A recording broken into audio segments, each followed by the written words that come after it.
मरण कारक की सीरीज में हम आज चौथे ग्रह के ऊपर बात करने वाले हैं और वो है सूर्य। सूर्य जब 12वें घर में होते हैं तो वो उनके मरण कारक स्थान में गए हैं और जब मरण कारक स्थान में है तो उसके जो कारकत्व हैं, मतलब सूर्य के जो भी रिजल्ट हैं, सूर्य किस चीज के कारक हैं, तो सूर्य वेल्थ के कारक हैं, सूर्य धर्म के कारक हैं, सूर्य नेम फेम के भी कारक हैं। सूर्य आपको बताते हैं कि जीवन में धर्म का पालन किस प्रकार से करना है, कितनी डिलीजेंटली करना है, ये सूर्य से देखा जाता है। सूर्य जो है वो किस प्रकार से अपने ड्यूटीज को परफॉर्म करना है, अपने कर्तव्यों को पूर्ण करना है, कि कोई भी कैसी भी चूक हो, कैसी भी परिस्थिति हो, अपने कर्तव्य को लेकर कैसे निष्ठ रहना है, ये सूर्य दिखाते हैं। देखिए, अब सूर्य जैसे प्रथम भाव में उच्च के होते हैं, मतलब मेष राशि में उच्च के होते हैं, वही मरण कारक स्थान जो है वो व्यय भाव होता है। क्यों? व्यय भाव में कालपुरुष कुंडली में कौन सी राशि पड़ती है, तो मीन राशि पड़ती है। देखिए, और मीन राशि जो है वहां पे उच्च होते हैं, जहां पे शुक्र उच्च के होते हैं वहां पे सूर्य जो है वो नीच के हो रहे हैं। अब डिफरेंस समझिए, दोनों ग्रहों को समझना बहुत आवश्यक है यहाँ पे, और वो मरण कारक क्यों है तब आपको समझ में आएगा। शुक्र का जो कार्य है वो है सेक्स और पैशन, प्लेजर्स, ये सबसे प्रथम उनका कारकत्व में आता है, या उस चीज के वो जाने जाते हैं, उसके लिए उसके वो कारक है एक्चुअली। और सूर्य कारक है धर्म के, विवेक बुद्धि के, अपने कर्तव्यों के कारक है। जब वो इस प्रकार के भाव में चले जाते हैं तो वो उनके लिए मरण कारक स्थान हो जाता है। आप ऐसा इमेजिन करिए कि जहां पे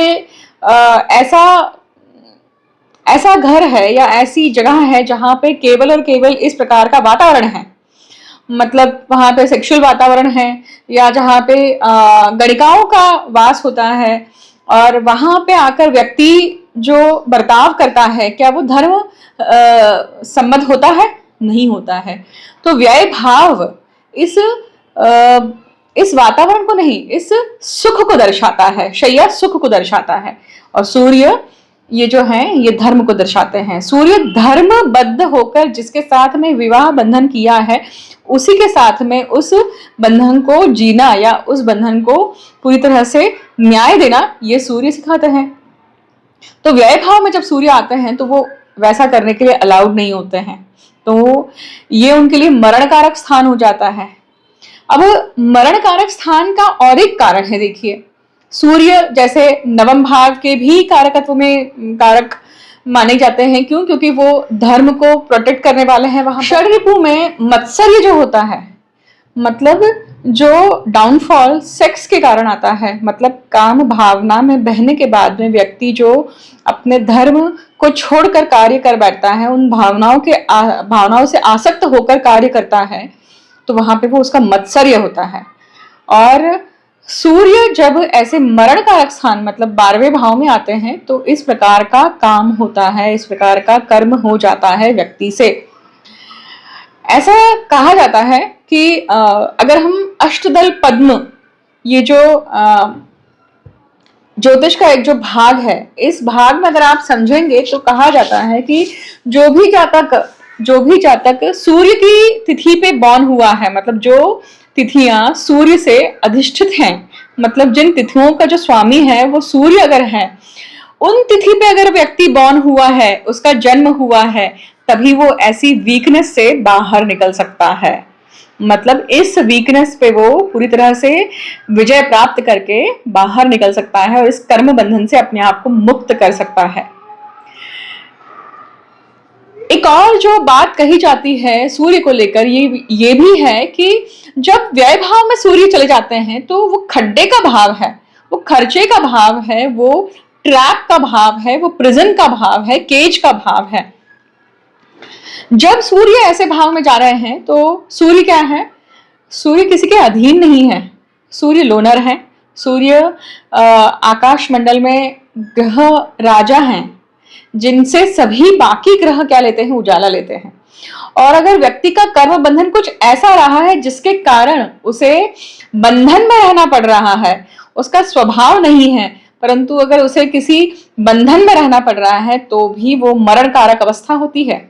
मतलब किसी में बहुत ज्यादा सेल्फ रिस्पेक्ट है, आत्मसम्मान की भावना जब आपकी कचौटी जाती है या फिर खदेड़ी जाती है या फिर आपको ह्यूमिलिएट किया जाता है, तो उस समय पे क्या होता है, व्यक्ति का जो सूर्य है मतलब सेल्फ रिस्पेक्ट है, उसका कॉन्फिडेंस है, वो डाउन होता है। और व्यय भाव में जब ये सूर्य होते हैं तब जातक के जीवन में इस प्रकार की घटनाक्रम बहुत बार होती है। अब ऐसा क्यों हुआ है, सूर्य खड्डे में क्यों गए हैं, आपने ऐसा क्या कर्म किया है गत जन्म में जिसके कारण आपका सूर्य व्यय भाव में है? तो आपने सबसे पहले तो धर्म का साथ छोड़ा गत जन्म में, किसी न किसी जन्म में धर्म रहित होकर कार्य किया, कर्म किया। उसी के साथ साथ किसी के कॉन्फिडेंस को तोड़ना, किसी के सेल्फ रिस्पेक्ट को ठेस पहुंचाना, ऐसे जितने भी सूर्य से संबंधित जो भी कारकत्व हैं, अगर उन सब कारकत्वों को अगर जातक ने गत जन्म में रिस्पेक्ट नहीं किया है, वैल्यू नहीं करी है, अनचाहा फायदा उठाया है या उन्हीं सब चीजों को नुकसान पहुंचाया है, तो उस जातक के पत्रिका में व्यय भाव में सूर्य आता है। अब ये सूर्य नीच के हो जाए और व्यय भाव में आ जाए तो ये चाहिए जैसा आप सभी चीजें डबल वैमी हो जाती हैं, मतलब डबल रूप से व्यक्ति को इन सब चीजों को सहना पड़ता है। इसलिए सूर्य व्यय भाव में जाकर मरण अवस्था में चले जाते हैं। इसलिए व्यक्ति हमेशा मरण तुल्य फील करता है जब उसका अस्तित्व हमेशा क्या होता है, खंडित रहता है। मतलब आपको जैसा रिस्पेक्ट मिलना चाहिए वैसा रिस्पेक्ट नहीं मिलता है, जैसा एग्जिस्टेंस आप अपने आप को देखना चाहते हैं वो एग्जिस्टेंस ही आपको कहीं ना कहीं दिखाई नहीं देता है। तो फिर वो चाहे आपके बुद्धि को छोटा बोलना हो, चाहे आपकी औकात निकालना हो, किसी भी ऐसे चीजों के कारण व्यक्ति की अवहेलना होना। व्यय भाव सेक्सुअल चीजों का है, शैया सुख का है, इसलिए तुला राशि में आकर सूर्य नीच के हो रहे हैं। तो तुला राशि मतलब मूल त्रिकोण राशि है शुक्र की, और वहां पे सूर्य जब आ जाते हैं इसलिए भी वो मरण कारक स्थान में है, क्योंकि वो धर्मबद्ध रहकर ही काम करना चाहते हैं। शुक्र के समान मनमौजा व्यवहार नहीं हो सकता है उनसे, वो धर्म का प्रतीक है। इसलिए सूर्य के नजदीक जाने पर शुक्र जो है वो डेबिलिटेट भी हो जाता है, अपने पूरे अस्तित्व मतलब जल जाता है शुक्र वहां पर सूर्य के नजदीक जाने पर। मतलब सूर्य की जो भी डिग्री है उसके अगर 10-15 डिग्री के आसपास अगर सूर्य चला जाता है, और ज्यादा अगर 3 डिग्री प्लस माइनस भी हो तो और ज्यादा क्या होता है, कॉम्बस्ट मतलब अस्तंगत अवस्था में चला जाता है। मैंने बहुत सारे वीडियोस शुक्र को लेकर बनाए हैं, शुक्र अस्तंगत अवस्था के भी वीडियोस बनाए हैं, अगर आपने नहीं देखे तो जरूर देखिए उसे।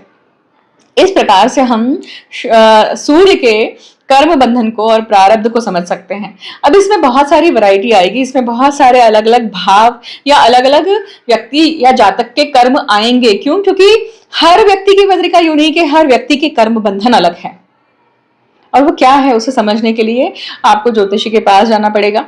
मैं गत जन्म का चक्र देखने वाली साधक हूँ, मैं पास्ट लाइफ डिकोड करती हूँ, और जातक के जीवन में ऐसा कर्म बंधन क्यों आया है उसको डिकोड करके आपको निश्चित ही बता सकती हूँ मेरे गुरुओं के आशीर्वाद से। और आप पत्रिका देख के, पत्रिका दिखवा के ये चीज समझ सकते हैं कि इतना सब कुछ करने के बाद भी, मेहनत करने के बाद भी, सब चीजें होने के बाद भी वैसी इज्जत क्यों नहीं है। हर हर महादेव।